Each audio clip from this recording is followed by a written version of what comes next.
तर भगवान की जय, सभी संतों की जय, मेरे गुरुदेव श्री रामभद्राचार्य जी महाराज की जय। आप सुन रहे हैं श्री पहारी जी के शिष्य गणों की कथा। पहारी श्री कृष्णदास जी की कृपा से उनके सभी शिष्य जीवों को भव सागर से पार करने वाले हुए। श्री कलहदेव जी, स्वामी श्री अग्रदेव जी, केवलदास जी, चरणदास जी, हठी नारायण जी, सूरजदास जी, पुरुषा जी, पुरुषोत्तम दास जी, पृथुदास जी, त्रिपुरदास जी, ये हरि भक्ति में रत थे। पद्मनाभ जी, गोपाल दास जी, टेकाराम जी, टीला जी, गदाधारी जी, देवा पंडा जी, हेमदास जी, कल्याण दास जी, गंगा जी के समान गंगाबाई, विष्णुदास जी, कान्हर दास जी, रंगाराम जी, चांदन जी और सवीरी जी, ये सभी भक्त गोविंद परायण थे। श्री पहारी जी महाराज के इन शिष्यों में से कुछ का संक्षिप्त चरित्र परिचय इस प्रकार है। श्री कलहदेव जी परम भागवत सिद्ध संत श्री कलहदेव जी श्री पहारी जी महाराज के प्रधान शिष्य और भगवान श्री राघवेंद्र सरकार के अनन्य भक्त थे। आपका पावन चरित्र आगे छप्पे 40 पर दिया गया है। श्री अग्रदेव जी श्री रामोपासना में श्रृंगार रस के आचार्य माने गए हैं। रसिक महानुभावों ने आपको श्री जानकी जी की प्रिय सखी श्री चंद्रकला जी का अवतार कहा है। इनके संबंध में विशेष विवरण आगे छप्पे 41 पर दिया गया है। श्री चरणदास जी, श्री चरणदास जी के नाम से अनेक संत हुए हैं, परंतु यहाँ जिन चरणदास जी का वर्णन किया जा रहा है वे श्री संप्रदाय की आचार्य परंपरा के विशिष्ट संत श्री पहारी श्री कृष्णदास जी महाराज के प्रधान शिष्यों में से एक हैं। इनके माता पिता का नाम या जन्म स्थान, तिथि आदि ज्ञात नहीं है, पर संतों के इस प्रकार के भौतिक परिचय की आवश्यकता भी नहीं होती, बल्कि उनका आध्यात्मिक परिचय ही विशेष रूप से महत्वपूर्ण होता है। श्री चरणदास जी महाराज आध्यात्मिक ऊंचाई प्राप्त सिद्ध संत थे, परंतु उनकी सिद्धियां चमत्कार प्रदर्शन या अहंकार के लिए नहीं होती थीं, बल्कि वे दीन दुखियों की सेवा और परोपकार के लिए होती थीं। आपकी संत सेवा अद्भुत थी। आप संतों को भगवान का ही प्रतीक मानते थे और उसी भाव से उनकी सेवा करते थे। आप बिना किसी भेदभाव के संत मात्र का धूप दीप नैवेद्य आदि से विधिवत पूजन करते थे तथा संतों की सिद्ध प्रसादी पाते थे। एक बार की बात है, इनके आश्रम में एक ऐसे संत आए जो पैर से चलने में असमर्थ थे। आप अपने स्वभाव और संस्कारवश उनकी सेवा करने लगे। इनको पूजा करने के लिए प्रस्तुत देखकर वे संत महानुभाव बहुत ही संकुचित हुए और निषेध भी किया, परंतु अपनी निष्ठा के पक्के श्री चरणदास जी ने अपने नित्य के नियमानुसार विधि पूर्वक उन संत का पाद प्रक्षालन आदि करके पूजन किया। भगवान की कृपा, श्री चरणदास जी के स्पर्श करते ही उन संत महानुभाव के चरणों में शक्ति आ गई। उनकी चलने संबंधी असमर्थता दूर हो गई। प्रभु की इस कृपा और संत चरण दास जी के दिव्य प्रभाव को देखकर आश्रमवासी धन्य धन्य कर उठे। उन संत महानुभाव ने इसके बाद पैदल ही सभी तीर्थों की यात्रा करते हुए इनके सुयश का प्रचार प्रसार किया। बोलो श्री चरणदास जी महाराज की जय। अब आप श्री हठी नारायण जी की दास जी की कथा सुनेंगे। बोलो श्री हठी नारायण दास जी महाराज की जय। संत श्री हठी नारायण दास जी का बचपन का नाम नारायण था। इन्होंने अपने गुरु पयहारी श्री कृष्ण दास जी महाराज के दर्शन के लिए हठ किया था। इसीलिए इनकी निष्ठा देखकर श्री गुरुदेव ने इनका नाम हठी नारायण दास रख दिया। श्री हठी नारायण दास जी का जन्म माघ मास की मौनी अमावस्या को संवत 1604वीं ईस्वी में ग्राम इंगरी जिला इटावा में हुआ था, उत्तर प्रदेश में हुआ था। आपके पिता का नाम पंडित श्री जय नारायण चतुर्वेदी और माता का नाम गंगा देवी था। कहते हैं कि आपके माता पिता को कोई संतान नहीं थी। तब उन्होंने बद्री का आश्रम जाकर कठोर तप किया, जिसके फलस्वरूप साक्षात भगवान बद्री नारायण की कृपा से आपका जन्म हुआ। होनहार विद्वान के होत चीकने पात की कहावत आप पर अक्षरशः सत्य उतरी। आप बचपन से ही अत्यंत सौम्य और शांत प्रकृति के थे। घर के निकट के श्री सीताराम जी के मंदिर से भगवत प्रसाद एवं चरणामृत लेना और भगवत दर्शन करना आपका नित्य कार्य था।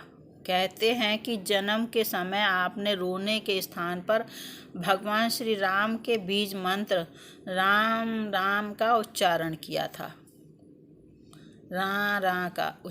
किया था। इस प्रकार बचपन से ही आपकी संत प्रकृति थी, जिसे माता पिता की असमय मृत्यु ने वैराग्य की ओर प्रवृत्त कर दिया और आप घर बार छोड़कर भगवान के नित्य धाम श्री वृंदावन को चले गए। श्री वृंदावन में आपको श्री संप्रदाय के महान संत पयहारी श्री कृष्णदास जी महाराज का सुयश सुनने का सौभाग्य प्राप्त हुआ और आप उससे इतना प्रभावित हुए कि उन्हें मन ही मन अपना गुरु मान लिया।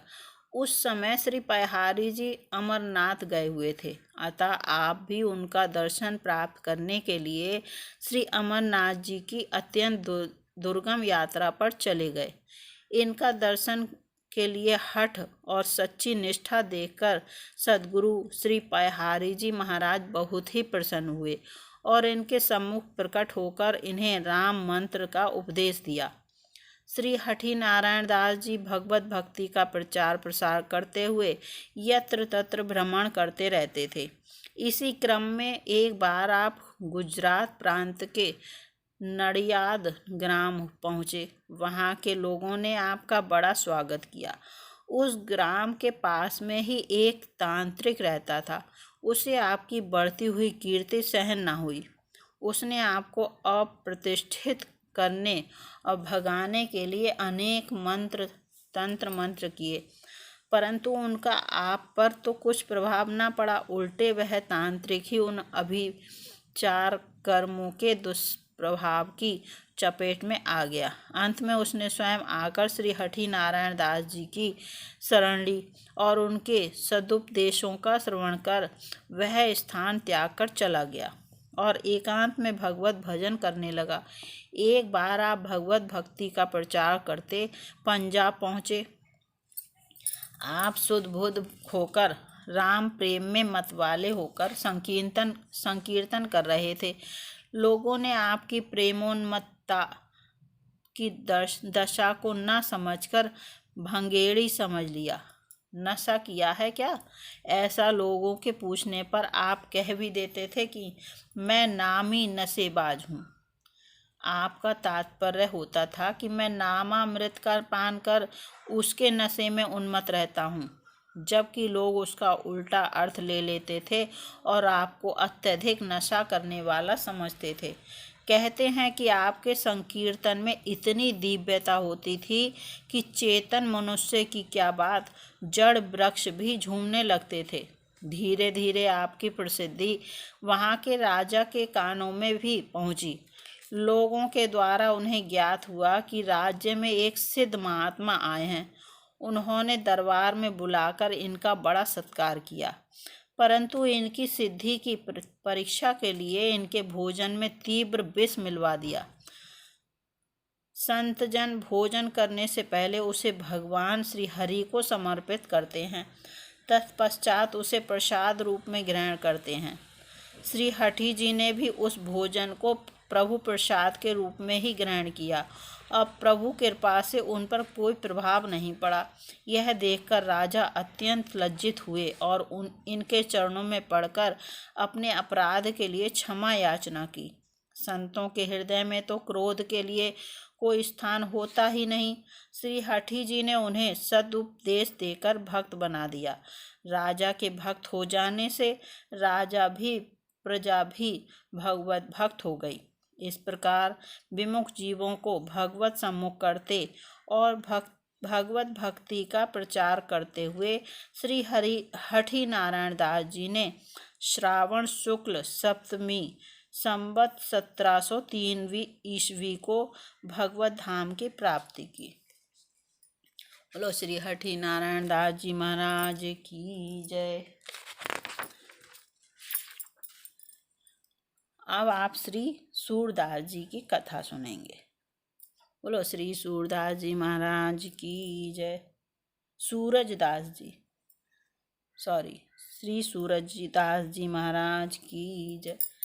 श्री सूरजदास जी संत शिरोमणि श्री पयहारी श्री कृष्णदास जी महाराज के पोषण प्रधान शिष्यों में से एक थे। आप परम वैष्णव और सिद्ध संत थे तथा आपकी श्री सीताराम जी में अखंड निष्ठा थी। आपका यह दृढ़ नियम था कि सूर्य मंडल मध्यस्थ श्री सीताराम जी का बिना दर्शन किए आप अन्न जल का ग्रहण नहीं करते थे। इस प्रकार कभी कभी आपको एक दिन बिना अन्न जल ग्रहण किए ही बीत जाते।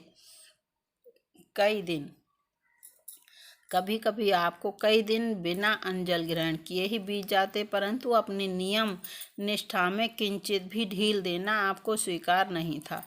एक बार की बात है, भादों का महीना था। आकाश में काले काले बादल चारों ओर छाए हुए थे। भगवान सूर्यदेव का कहीं अता पता नहीं था। सूरजदास जी संतों की टोली लिए हुए तीर्थ यात्रा पर निकले थे। आज उनके सामने अद्भुत धर्म संकट खड़ा हो गया था। एक तरफ अपने आश्रित संत मंडली का आतिथ्य करना था, दूसरी ओर अपनी नियम निष्ठा निभाना था। आखिर वे स्वयं तो भूखे रह सकते थे, पर संतों को तो भूखा रख नहीं सकते थे। सेवक का बल तो स्वामी ही होते हैं। भक्त के योग क्षेम का निर्वहन तो उसके आराध्य को ही करना होता है। फिर जब सूर्य मंडल मध्यस्थ श्री सीताराम जी जैसे आराध्य स्वामी और इष्ट देव हों, तो सूरजदास जी को सूरज के दर्शन के लिए कैसी चिंता। श्री सूरजदास जी ने भक्ति भाव पूर्वक पूजन का थाल तैयार किया। लोगों को आश्चर्य था कि सूर्य भगवान का तो कहीं अता पता नहीं है, फिर ये किसके पूजन के लिए थाल तैयार कर रहे हैं। समस्त सामग्री यथा स्थान रखकर श्री सूरजदास जी ने पूजा प्रारंभ की। फिर सूर्य देव का दर्शन करने के लिए जैसे ही दृष्टि ऊपर गगन मंडप की ओर उठाई कि मेघाच्छन्न आकाश अनंत प्रकाश राशि से परिपूर्ण हो उठा। भगवान भास्कर कोहरा वर्ण का विदारण करते हुए प्रकट हो गए।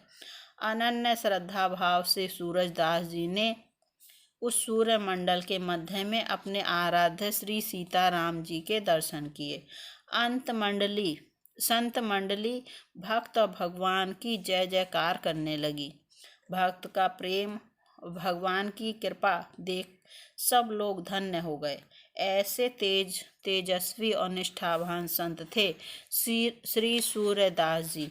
उन्होंने अपनी इस नियम निष्ठा का आजीवन निर्वाह किया और अंत में श्री सीताराम जी के दिव्य धाम को चले गए। बोलो श्री सूरजदास जी महाराज की जय। सभी संतों की जय। मेरे गुरुदेव श्री रामभद्राचार्य जी महाराज की जय।